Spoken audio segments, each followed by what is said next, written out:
Hi, and welcome. I'm Mallika Kapur, Deputy Global Editor of Bloomberg Live. Now, the past year has changed the way we work and live. But as pockets of the world begin to re-emerge from the pandemic, the question is, has the way we work changed forever, or are we simply going to go back to the way things used to be? The views of my next guests could influence the direction we take, so please join me in welcoming N. Chandrasekaran, Chairman of Tata Sons, India's largest conglomerate, and Mark Dixon, founder and CEO of IWG and a pioneer, an early pioneer of the shared office concept. Gentlemen, welcome. Chandra, I want to begin with you. And the Tata Group, it's a massive company. You have 750,000 employees around the world, 150 nationalities. Most of your staff, most of your workforce has been working from home this past year. What does the word office mean to a Tata employee today? I think, Mallika, we have seen a lot of different things happen in the last 1 year. And many of our companies have enabled people to work from home, but also we have industrial companies where people have come into work in the factories. I think the office is still a very important place. To my mind, it will signify two important things going forward. A place where collaboration really happens, and also it will become a place where there'll be a lot of social engagements. And I don't think that we will be in this current mode forever, nor will we go back to the old model. We will end up somewhere in between. It is being called as hybrid. We can talk about that. The hybrid model, yes. Now, Mark, you were an early pioneer of the shared office space concept. You founded your company, then known as Regis, almost 30 years ago. Now, it's easy to say this move away from the office has been triggered by the pandemic, but do you think this shift was inevitable? Well, look, the shift was happening anyway.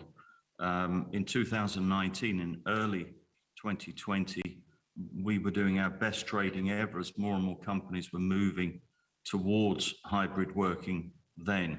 And hybrid working is really companies just adopting modern technology, a new way to work, much more flexible, much less costly, much better for the environment. They were doing it anyway.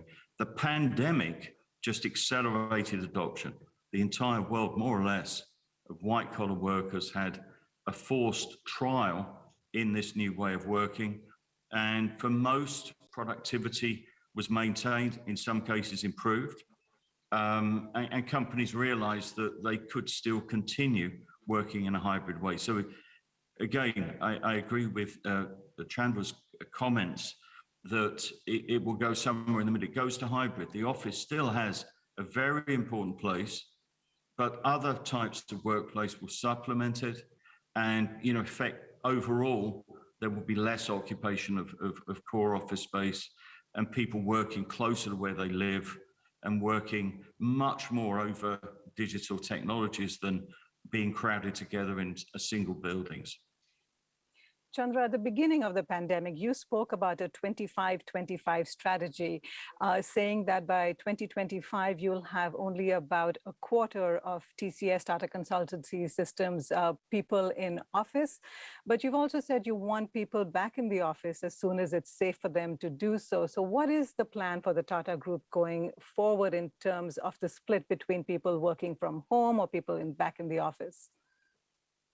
I think one thing is clear, that we will go to a hybrid model. What we mean by hybrid will evolve. Our thesis is that still many people will continue to work from home. That doesn't mean that there'll be a standard set of people who will always work from home and the others will come to work. At any point in time, whether it is a 25% people or the number gets adjusted plus or minus, I don't know. But what is important is the people who will form teams will have to be enabled to come to work together. So it's not like a random choice that people will make where anyone will decide I'll come these 2 days, somebody else will decide I'll come once in a fortnight. It will be more designed and structured, where people will continue to work in this hybrid model, but at the same time, we will be able to address collaboration benefits. We'll be able to address teams working together, ideating together whenever they have to be together, and also make the office a place for social engagement, which is going to become very, very important. So I think we will move in that direction, but it will settle somewhere around about what I told you. So this is interesting to me. How do you find the balance? Because employees, we know for a large part, want that flexibility. They want to be able to work from home or from a shared office space a couple of times a week. At the same time, as you pointed out, it's essential to be in the office and meet your team members for collaboration. As an employer, how do you find that balance? Where's that happy medium? See, I think the flexibility will be there. Clearly, since the direction has been accelerated due to the pandemic, that flexibility will be there. But at the same time, I'll tell you, today, if you ask anyone, would you like to work from home forever? The answer will be no. People are wanting to come back to work. In India, it's still not opened up fully. So we are getting constant calls. Can we come into work? Can we do this meeting in office? You had 3 meetings in video, but actually would like to do an ideation session. Can we come into work? And these kind of questions keep coming. So I think people will be happy to come into work, and at the same time will have the flexibility to work from home. So that hybrid, I don't think will be a difficult thing to get adjusted to. But what is important is how do you put the processes in place. See, for example, when TCS enabled 97, 98% of the people to work from home within 3 weeks, it is not about just giving them computers. It's about the processes. It's about the security. It's about ensuring productivity. It's about quality control. How does the whole workflow changes? There are a whole lot of things that have to be done. But similarly, when you go to this future model, what is important is what kind of meetings you do it in office, and which teams come together. How do we put some framework around it? But I think people will get adjusted. In fact, they will like it. Is what I feel. I don't think it's a difficult thing to do. Mark, as Chandra pointed out, people are wanting to come back to office. They're asking him, can we come into office to have an ideation meeting? I know your company has had one of the strongest years ever in terms of demand. Who are the people who are wanting to come into office, who are wanting to rent your office spaces? Is it companies? Is it individuals? Where's this demand coming from? Or is it certain pockets of the world where the demand to come back into office is stronger? Well, look, I think first it's important to make a point, to just clear up a point here. So hybrid working in most countries it's a combination of either working from home, working from a local office, or working from a company's head office. The key enemy, if you like, or the problem in the equation is commuting. It's the time it takes for an individual to leave their home and arrive at a place of work. And I fully agree with Chandra and what the employees are saying. And we've got the same issue with our own customer base. And we have more than 7 million users who want to come into the office, but they want to come in more often to an office that's local to where they live and to avoid commuting. So, the beneficiary overall will be the individuals that don't have to commute as much, who save time, who save money. It's better for the environment. And a company needs less fixed space.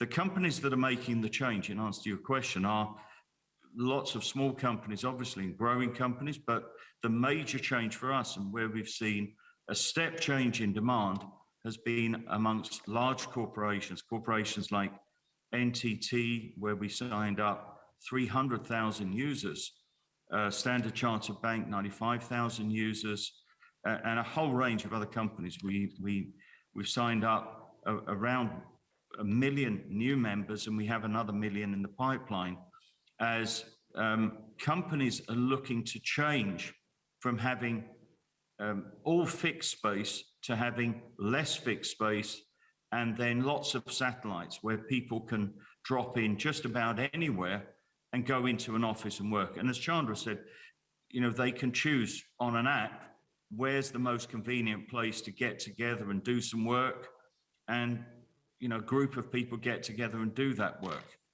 And so it's a new way of working. Instead of having everyone go to a fixed space, it's having people work where it's convenient and get together where it's convenient. And that could be the head office of the company, or it could be a lot of satellite offices that are just out there, it's sort of on a platform, which, our platform has 3,500 buildings that people can drop into. So but it does take a lot of curation, and it changes. And again, as Chandra said, it sort of changes the way companies need to manage the workforce, need to communicate with the workforce. It's a new way of working, but done well, it's much more efficient and much lower cost. And it's what people want. Mark, you've talked about, staying local and people wanting to avoid the commute, which I totally understand. You've also talked about the 15-minute city where everything you need, your residence, your office, your entertainment, your medical supplies, everything is within 15 minutes of where you live. Do you see that taking place? Is that really practical going forward? Is that going to be the new reality? It will become more and more the new reality. And that's, basically the elephant in the room is the environment. Once COVID hopefully moves away stage right in the middle of the stage, you're going to see the environment. And you've seen the G7 this past week. The environment's the major thing. Everyone's focused on it, and every large company is focused on reducing their footprint, reducing their impact on the planet, and sort of adoption of hybrid working and the 15-minute city. And a 15-minute city is about basically creating a much more local market. And it's a much more convenient market. It's a much more local market. It's happening in countries like France, where it's quite well advanced. And it will become it'll be something that your kids are going to ask about. Are you involved in this? What are you doing for the planet? And getting things more local, which is what the 15-minute city is about, helps a great deal to reducing commuting miles, whether that's food or whether that's people.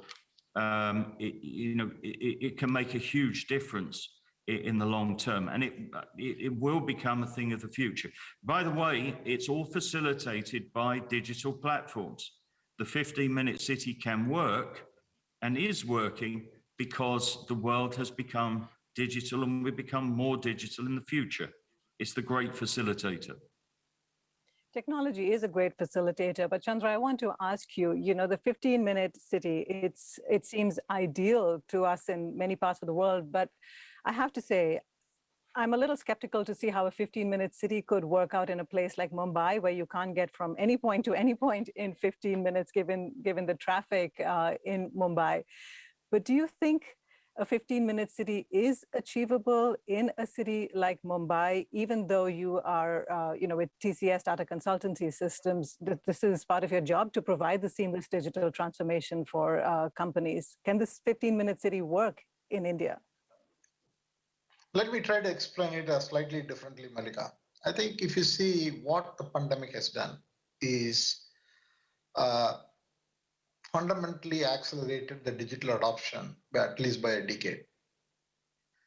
It's not about only making the technology available. Yes, the technology has been made available, this whole collaborative set of tools, the investments in these tools and the adoption of these tools has kind of skyrocketed. But the more important thing is everyone, whether rich or poor, educated or uneducated, whoever it is, people living in urban area or rural area, everyone has adopted digital. So digital has become a mainstream. So people are very comfortable doing things over a video like we are doing this session currently. The second part is the hybrid model, if it has to work. Let's not think of it as only office and home. There is going to be a concept of a third place. I think you may want to call it a satellite office, or you may call it whatever. I call it a third place.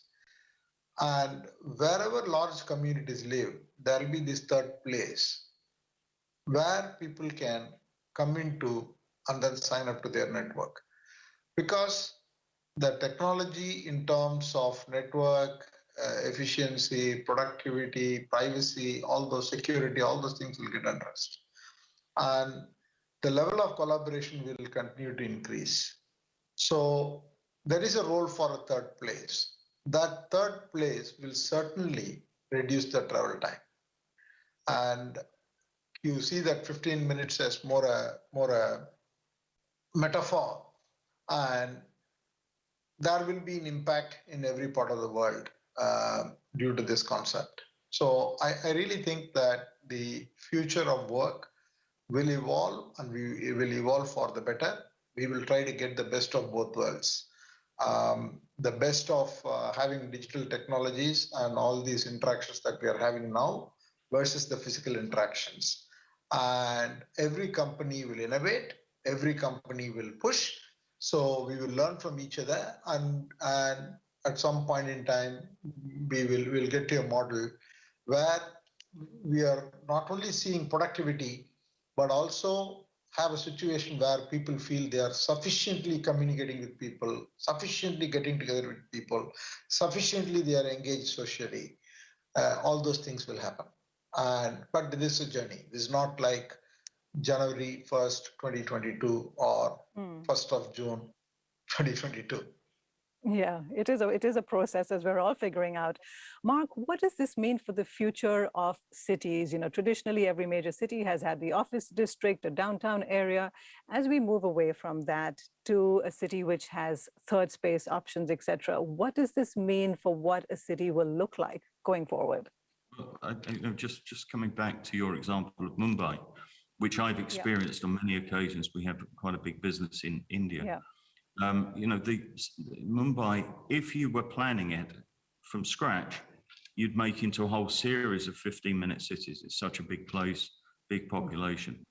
So it is basically neighborhoods that have all the facilities within them.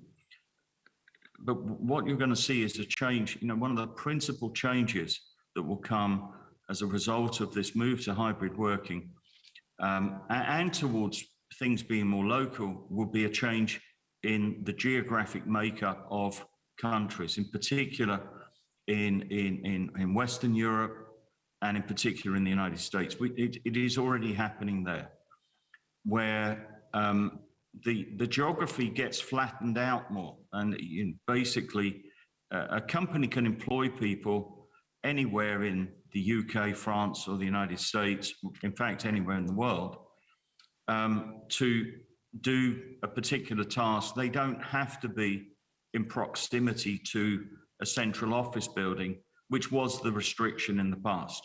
So it opens up hiring. It opens up jobs for many, many more people who can work remotely some of the time. And it must be, you must be noted that to work successfully, you have to have engagement with your teams, with your people. So working remote is fine some of the time, but people need to come in and collaborate also quite a lot of the time in order to, to get the best out of those people for the company. But the geography will change. Provincial towns, rural towns across the world will benefit, subject to them having good internet and a good digital platform. Those, you're going to see a renaissance of small towns as more people decide to get quality of life, they can work locally, so why not do it? Cities are fine if you're young. They're less attractive for many as they get families and so on, and are expensive. Chandra, I wanted to ask you, does greater flexibility in the workplace, will it lead to greater diversity for companies as well? Will it open up a chance for people who couldn't traditionally go to offices and be a part of the workforce? Will they now have that opportunity to be part of the workforce? Certainly, I think that's a big positive. I expect will happen. You know the numbers in India. I think many educated women are unable to work. Only 23% of women who could be potentially working are working because of all the issues that we know. The commuting, the social infrastructure, the care help that is needed, and the lack of it, and so on and so forth. I think the flexibility in the working styles will certainly bring more women into workforce. That's for sure. And I think we should not miss this opportunity. We should kind of tie it all together because that is an issue we need to address anyway. It's not only good for the GDP and growth, but also it's the right thing to do. And I think it's an enabler. I think there are 4 or 5 big enablers here. One is the evolution of the technology, which is kind of making this kind of a work possible, and the technology will get better and better. And with 5G, I think even the video quality, the interaction quality will all become much, much better. Second thing, I think Mark mentioned it multiple times, the whole sustainability angle. The third thing is people have pretty much realized that whatever they could do outside, they could do it from home, whether it is shopping, whether it is education, whether it is consulting a doctor, or everything is happening today from home. So the question will always be, why can't I do it from where I am? And the fourth one is time. I think if I remember traveling to California from here for a 40-minute meeting, I think things like that now may not happen because people will accept. Both sides will accept that it's a waste of time. Let's try and do it through a digital medium. So there are multiple factors, and it will make much better economic sense because productivity will go up, and also more people will be able to come into workforce. Now, one of the positives is greater diversity, but one of the downsides of working from home for a prolonged period of time is mental health. And we have seen that affect large swathes of the population globally over the last year. Mark, I want to come to you with that. How do you see the new model, a hybrid model, supporting mental health? Well, look, I think it comes back to, and I've said this a few times, it's not about only working from home. I think a company that only has people working from home, if they were to do that, and there will be some jobs that are suited to a work from home situation. In particular, as Chandra said, if you can bring a lot more women into the workplace if they don't have to commute, if they can choose their hours, and technology allows them to work from home.